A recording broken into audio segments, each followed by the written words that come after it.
Hello, I'm Larry Seidlinger. I'm talking Town Talk down at the Pimlico Beach as we're going to look over the new pavilion. And my special guest today is the Parks and Recreations Director, Lara Sargent. Lara, thank you. You're going to give us a tour of this beautiful new facility you got down here. First of all, tell us a little bit about what goes on down here at the beach for people that don't know. Well, outside of laying in the sun on the beautiful sand. Well, now we have this beautiful boardwalk that people can get to the beach that weren't able to get to the beach before. We have a nature center, we have a snack shack, we have brand new facilities for people to use, restrooms, covered eating area to protect people's food from the seagulls now. Those mad seagulls. You do have wild seagulls Yes, down we here. do, and they're bad. But hopefully this year they'll be a lot better. We've got more shower towers, rentals. We rent umbrellas and beach chairs. So there's a lot here packed into this little place. Now, first of all, how long have you been Parks and Recreations Director? Just about 3 years. Oh, 3 years? Yep. You've seen a big change in the period of 3 years. Definitely. So when you took over, the old beach house was here. Yep. And you've tore it down, raised enough money, you've done some grant writing. Yep. As we're going to talk with Clyde Pendleton, he's the chairman of the Parks and Recreations Director. Yeah. And so when did you start this remodeling project? Well, we met with the architects, I think, sometime in early 2019, I think, but we didn't actually start building the building until, I think it was late November, early December. But it was a long time getting to that point. We got a lot of public input, had a lot of public meetings, and got the community's thoughts and ideas of what to include. So it was a big process. With me is Clyde Pendleton, the chairman of the Bristol Parks and Recreation. Clyde, thanks for taking a few minutes of your day. Clyde, this has been a long process to come to fruition in building this. Give us a little insight to that. Well, it started out as a anonymous donation from somebody here in town that donated $300,000 to us to replace the building with no recognition of who they were. They wanted no recognition at all. And we set out to look at it, see what we could do, how much it was going to cost, and while we were doing that, Lara Sargent, our Parks Director, wrote a grant, and we got accepted from the Land and Water Conservation for another $300,000. So we had $600,000 to start with when we really was looking at replacing this building in 10 years. All of a sudden it was now. So we kind of put things together. We had meetings and meetings and meetings. We hired an architect, come up with a plan, and had a design. And then we had another grant that she had written for another $16,000, I think it was. So, you know, one thing led to another. We put things together and put it out to bid. We had 3 bidders ranging from $705,000 or $725,000 to $1.2 million.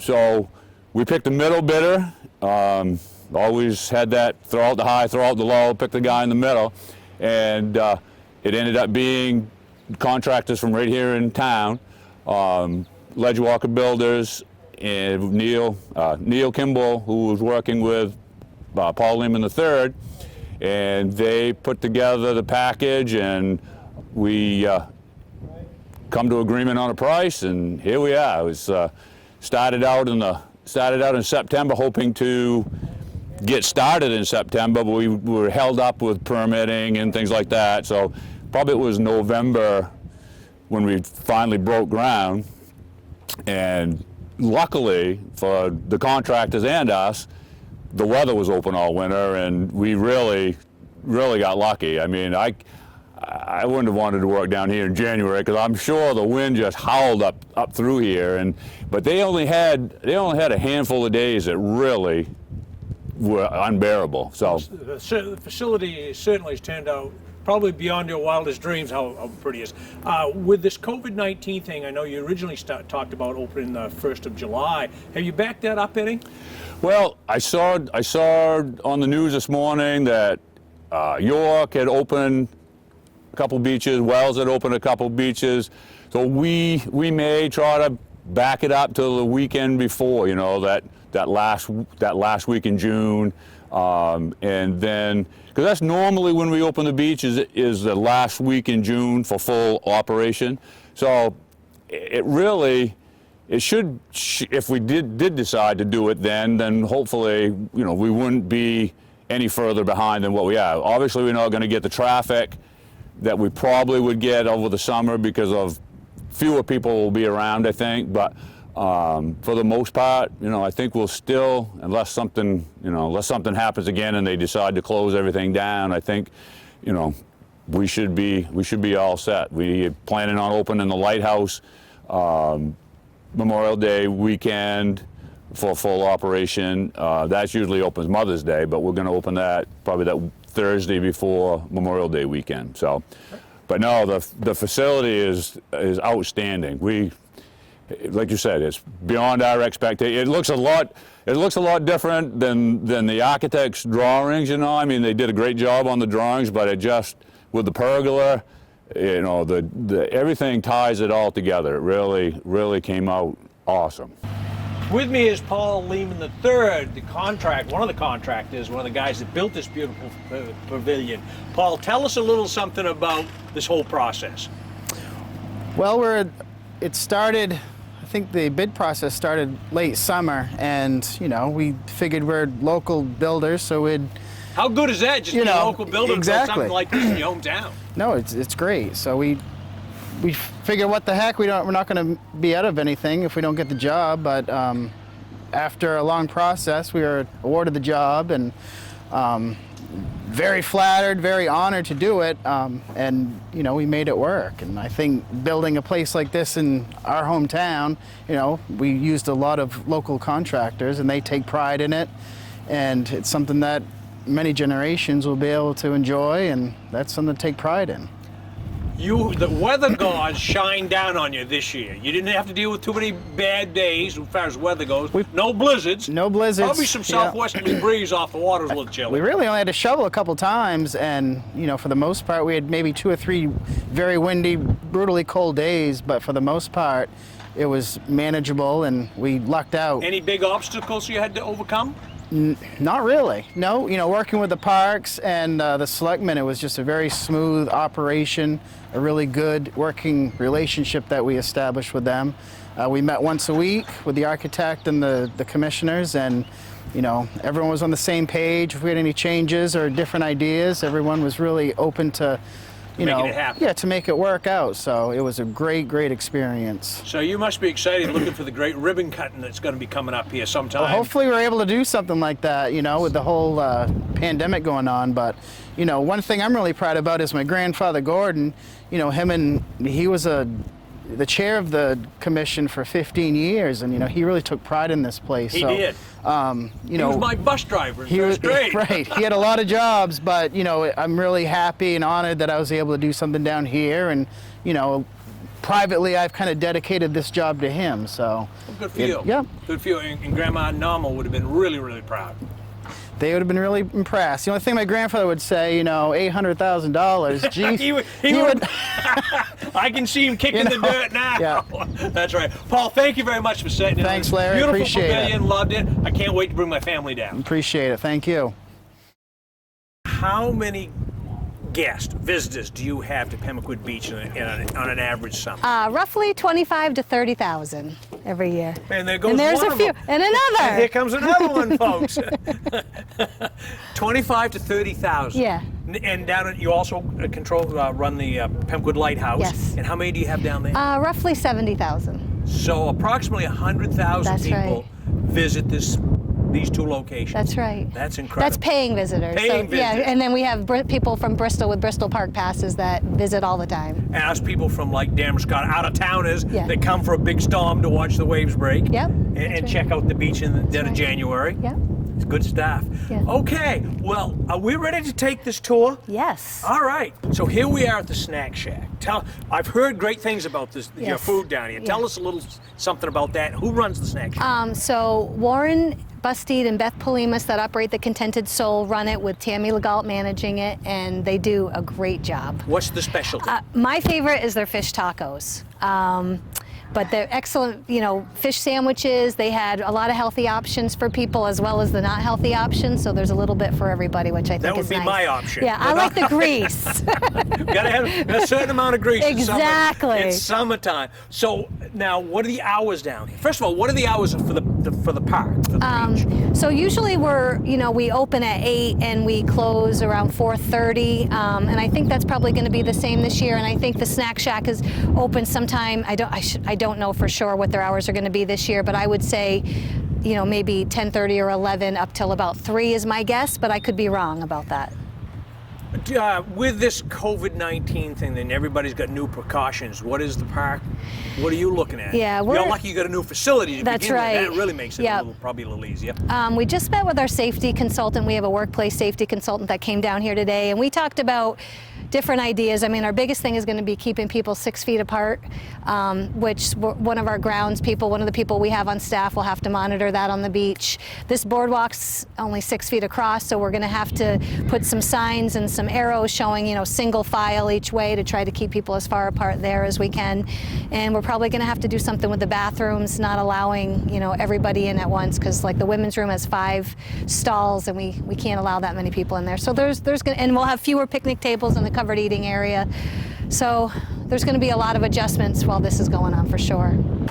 Okay, this is your nature center, so to Yes. speak. Yep. Tell us a little bit what's going in this little All right. hole here. So that's operated by Coastal Rivers Conservation Trust, and they set it up as a nature center. And on Tuesdays, they have Touch Tank Tuesdays with critters that kids can come by and touch and They're pick real up. live critters? Yes. Real It's live? pretty neat. Yes. There aren't any shot lobsters in there.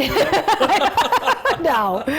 And then they operate different programs out of here. They have a lot of educational programs they do with kids. So it's a really nice thing to have here, a nice addition to this beach to have a nature Is this center. open every day along Yep, with the yep. rest of the park? It is, and this year might be a little different. I don't know if they're going to be able to staff anybody or want to staff somebody during COVID, but they might have, I'm not sure yet, you know, displays set up for people to walk through and see, and then our staff would just open and close the doors as necessary. But this year's going to be different, but normally, yes. In previous years, didn't you have schools come down with class trips and stuff like that? Yeah, and we have buses come down from Camp Wavis and Kiev, which I think they're closed this All year. closed now, yeah. So this is going to be a different year than normal, but someday we'll be back to normal. We will be back to normal. Yes, we Whatever will. normal is going to be, we will be back. That's right. Okay. And moving over here, what's going on over here? So this is a little kitchenette that if someone ever wants to rent this covered eating area, they could also rent the kitchen with it and be able to have like birthday parties and things here and be able to heat food up and things like that. That's a good point. I never realized that the park is open for rentals for a small gathering or Yep. a big one if I guess That's if right. you want one. Yep. If you want the whole beach. You Oh can, yeah, we have a big wedding if planned you here have for the enough fall. money, you can have a beach. That's right. And so they can rent this for their little kitchenette or whatever? Yep, and have a little party here. And like we have a large wedding planned here in the fall, and it's a beautiful spot for a wedding now. Oh my gosh, yes. It really John's is. Bay, this piece of God's paradise right That's here. right. Okay, so behind us is the changing rooms, Yep. men's and ladies' restrooms. Yep.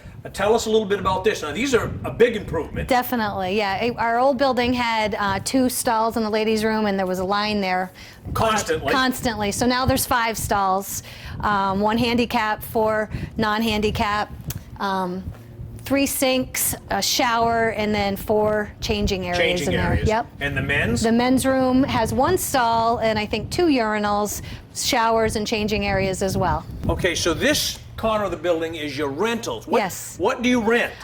Primarily beach chairs and umbrellas are the biggest thing, which this year we'll be renting those with disinfecting between uses. We normally rent toys for kids to use at the beach, but I think because of COVID, we probably won't be renting those this year just because those are going to be harder to disinfect all the little pieces all the time. But we also sell sunscreen and things like that that people want in this unit as well. How about the Frisbee? Yes, Frisbees. We have Frisbees. we Gotta can have a- probably go to the disinfect beach. those pretty easily. If you go to the Yeah. beach, you got to have Yes, a Frisbee. Yes. Okay. And over here, Oh, boogie boards too. Sorry. boogie boards. That's Oh my important. God, yes. Absolutely. And over here is where your picnic tables are going to be Yep. for where your giant seagulls Exactly, land. yes. Okay.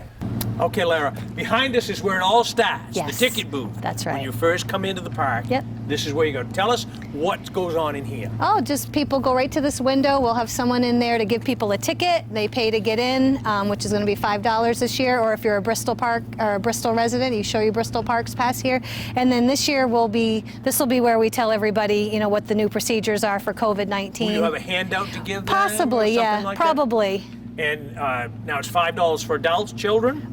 Children 11 and under are free. Okay. Yeah. Very, very nice. Okay, Lara, so we've looked over this beautiful pavilion. Just give the folks at home a little, what else goes on down here?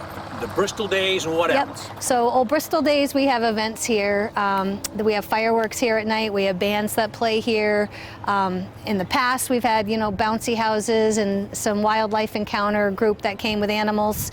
We have the triathlon that takes place a week after Old Bristol Days, which we did have to cancel this year because of the gatherings being under 50. It's quite a big gathering when we have that. How many people normally show up for that triathlon? Well, the last couple years we had about 120 people that participated. Right. So then we had, you know, 30 to 40 volunteers, a lot of you know, rescue people on site to be available, CLC ambulance. Several hundreds, to say the least. Definitely, yeah. So that's on hold, and that's going to be a lot different the next time that takes place, because it used to be that the runners or the participants ran from the beach up to the transition area in the field, you know, through the deep sand, and now they've got this boardwalk. So it's going to look a little different when we do have it. Times will increase. Yeah, yeah. Oh, that's right. Times will yes, increase. they will.